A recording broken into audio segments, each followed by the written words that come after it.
Just want to mention that the Minnesota Pollution Control Agency was a part of our project and kind of helped out with placing the network. So with that, I'll get into it. We set up a 50 sensor network around our city.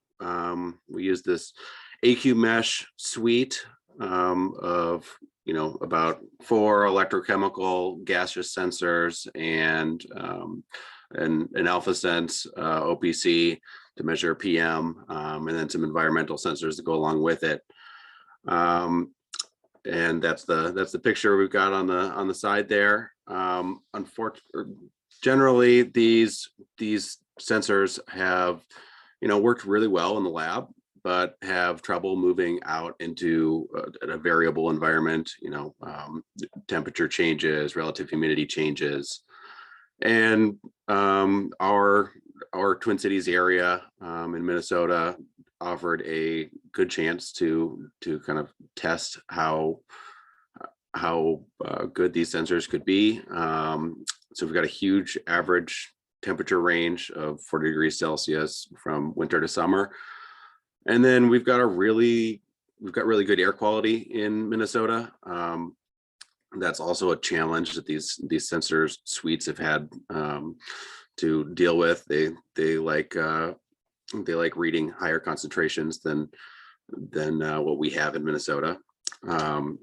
Just as a note, both carbon monoxide and nitrogen monoxide are below the AQ mesh manufacturer's confidence level, which is kind of they measure the variation in their sensor to be greater than the measurement. So they say, hey, that measurement is probably no good.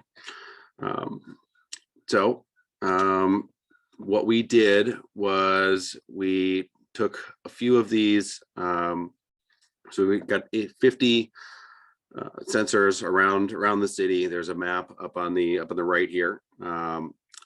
The co-located sites are in pink and the single sites are in blue. So we wanted to see how good our network was working.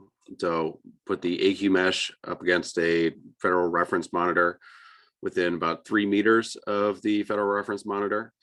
And that's a little bit further than current thinking is saying is going to be accurate, but that's what we had to work with. And then, synchronize the measurements on a 1 hour average basis. So same site, same time, same average or same time length average of a measurement.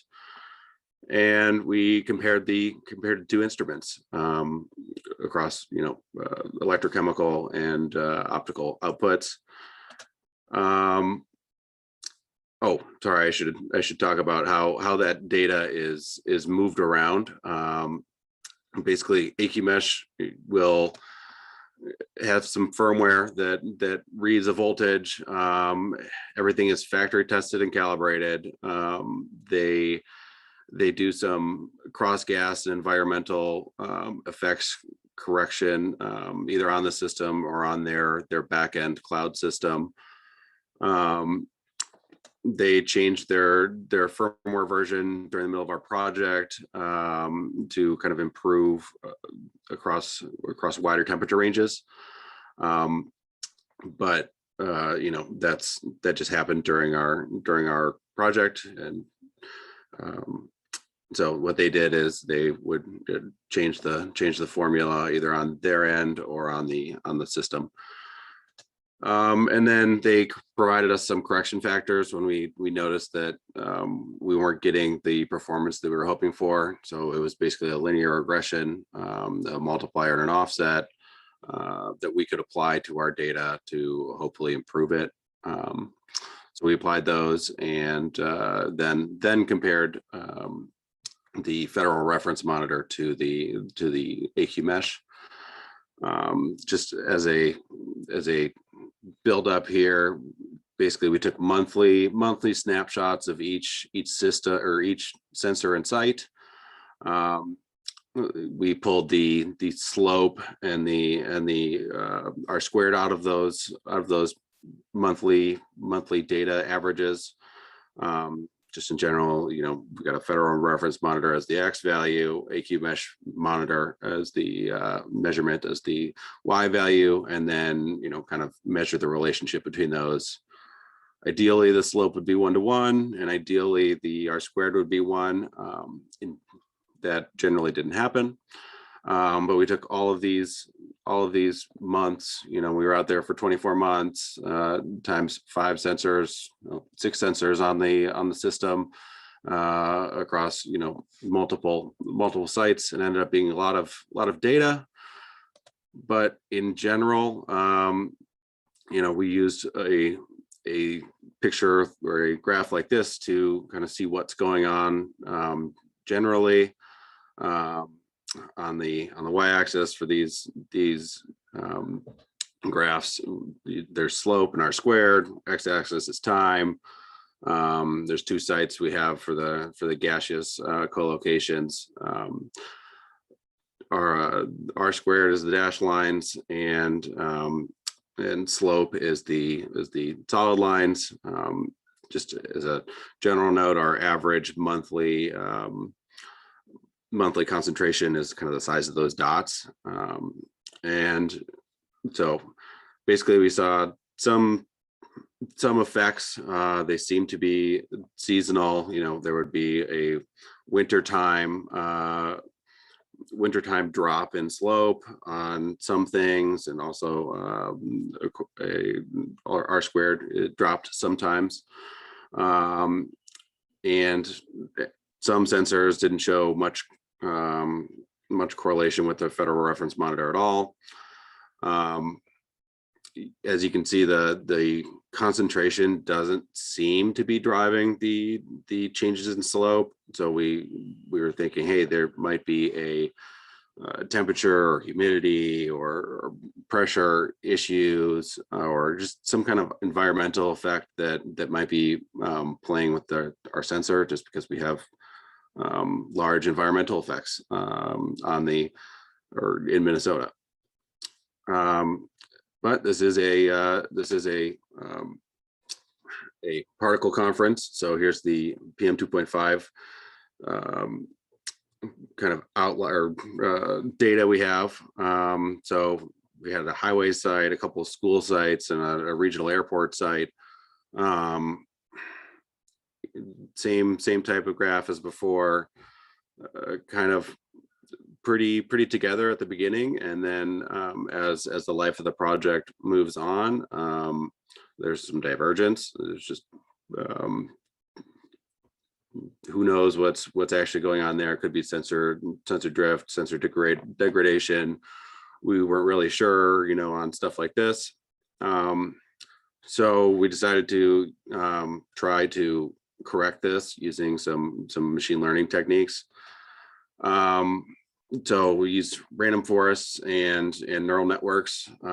Just a general explanation of a random forest is it's a decision tree. So maybe the first decision node is relative humidity higher or lower, or then it'll go down a different path depending on that relative humidity sensor that we're reading. Next decision point might be temperature. If it's a high or a low temperature, it may have a different outcome.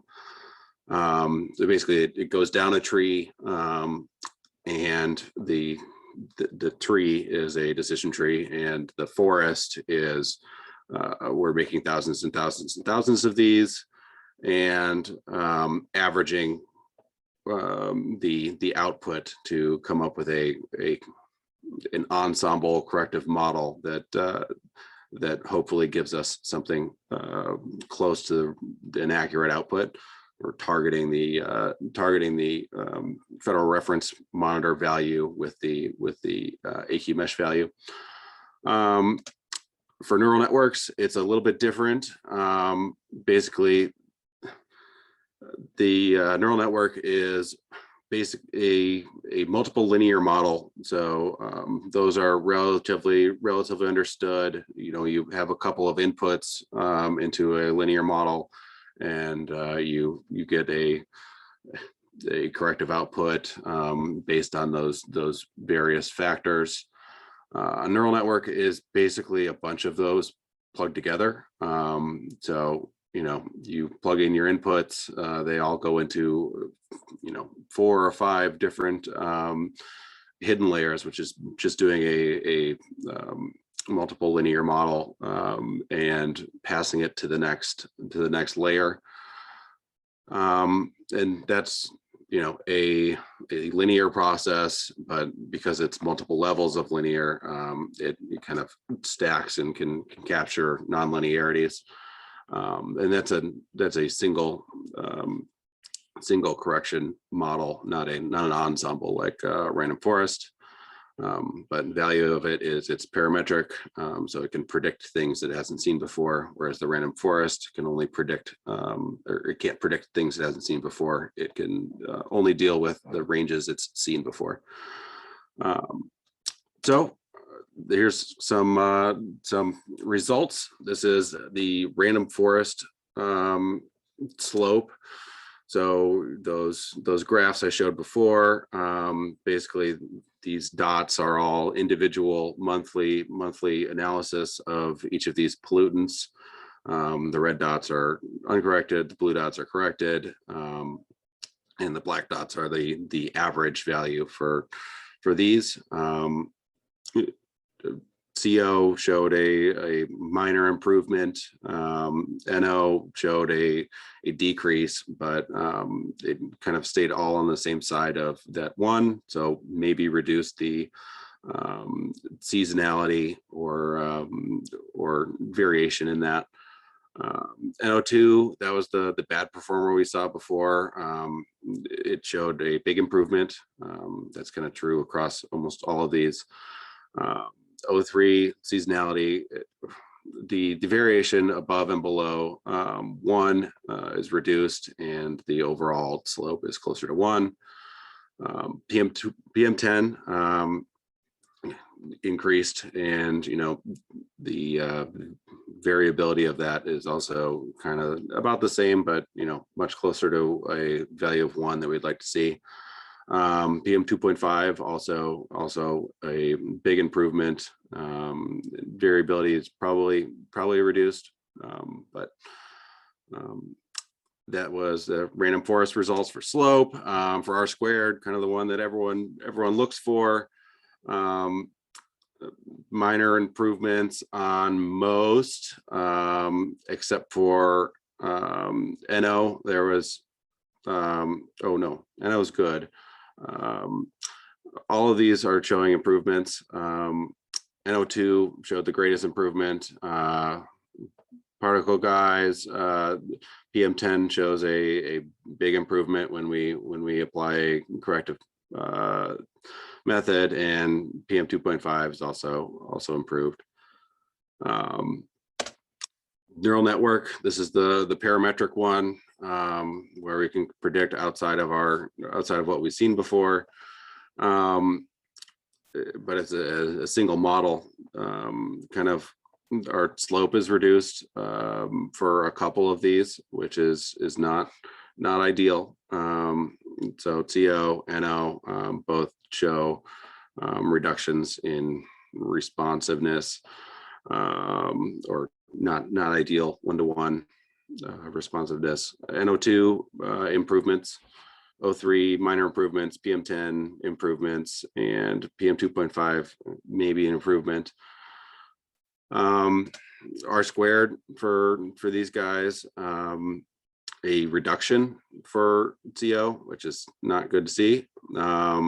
But again, that data was way below the AQ mesh confidence level. So basically we don't have any data above what the manufacturer says we can read on that one. For NO, it's about the same. NO2 improvements. O3 not improvements. Looks like it decreased a little bit. PM10 minor improvements, medium improvements. And then PM 2.5 improves a little bit.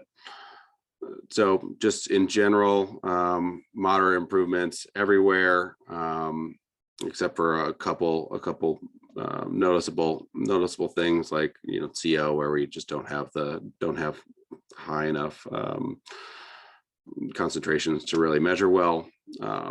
Just kind of as some conclusions, we analyzed the sensors in adverse conditions, comparing them to the federal reference monitors over 2 years. We applied some corrective algorithms at those co-located sensors.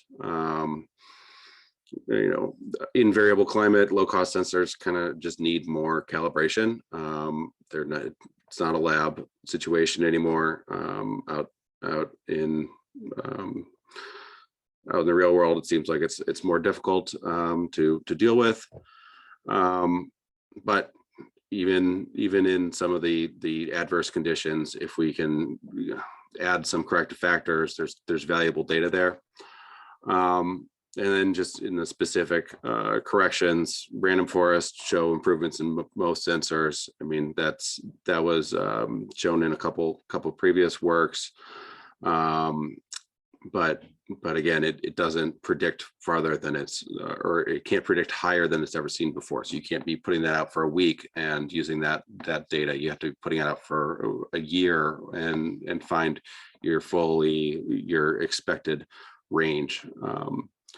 And then neural networks, they didn't perform quite as well, but they have the applicability of their parametric, so they can take targets and they can predict beyond their range. So that's kind of the value of them. And then that's basically all I have. Any questions? Great, thanks, Peter, for the nice talk. So already we have a couple of questions in the chat here. Again, for those that have come in late, we're using Slido for the chat function or the Q&A function.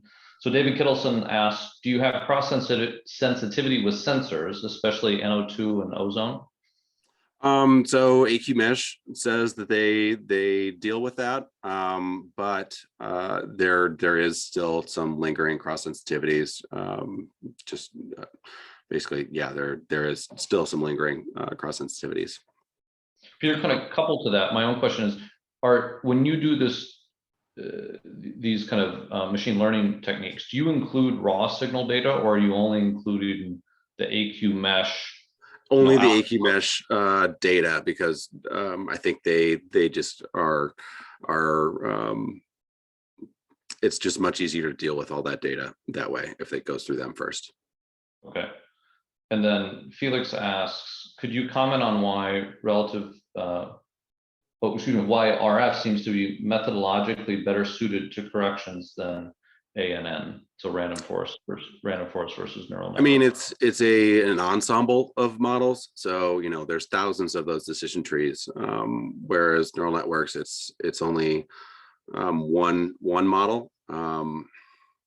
It does seem better, and it is definitely better if you're going to be correcting after the fact. But if you don't have if you're trying to do 2-week-old data or telling the public this is the data out there, well, you gotta the random forests require seeing the entire range before they can really predict well. Whereas the neural network can predict further. Great. Yeah. So, Peter, we're out of time, but indeed there are 3 more questions that I see in the chat. So if you could respond to those, maybe just in the Zoom chat, that would be great. Yes, I absolutely will. Great. Thanks, Peter.